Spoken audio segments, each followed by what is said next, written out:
Ils avaient annoncé la couleur dès le début de saison, après un premier exercice réussi dans le championnat honneur, bouclé à la 3e place.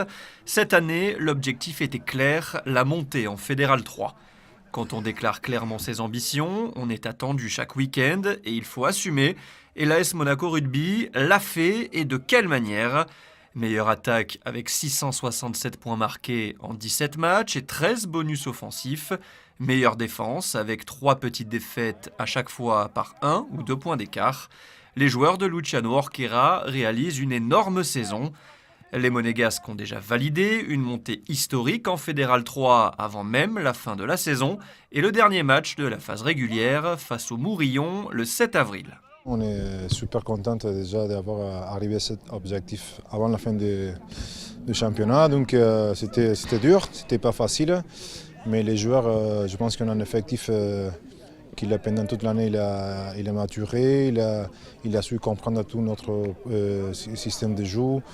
Et même les joueurs se sont impliqués pendant toute l'année, donc on est super content de l'état d'esprit de l'équipe et même du staff et du club qui nous ont toujours été derrière nous. On sait très bien que cette étape de Fédéral 3, donc cette 3e division fédérale qu'on est allé chercher cette année, c'est un levier qui n'a pas de précédent à Monaco et qui va nous permettre de faire grandir ce club et toute la structure surtout. Donc voilà, ça donne, on le sait, c'est le plus haut niveau amateur, c'est une transition avec le niveau semi-professionnel.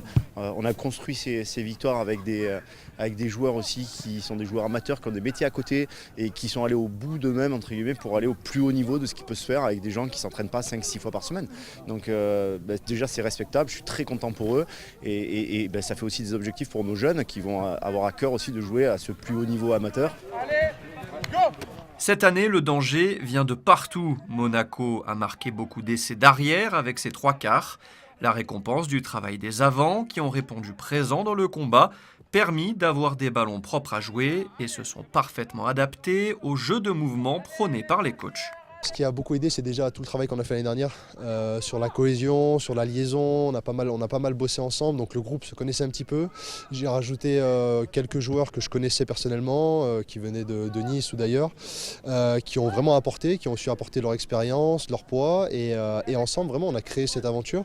Et ouais, ils ont répondu présent sur le combat, vraiment, parce que ça a été, comme vous dites, c'est la base. C'est la base dans le rugby. On est obligé, si on n'est pas dominant devant, on n'arrive pas à mettre en place notre jeu derrière. On va dire que notre jeu a évolué depuis l'année dernière. On a un jeu un peu plus structuré, avec une grosse défense. On prend du plaisir sur le terrain et puis ça se voit tous les dimanches.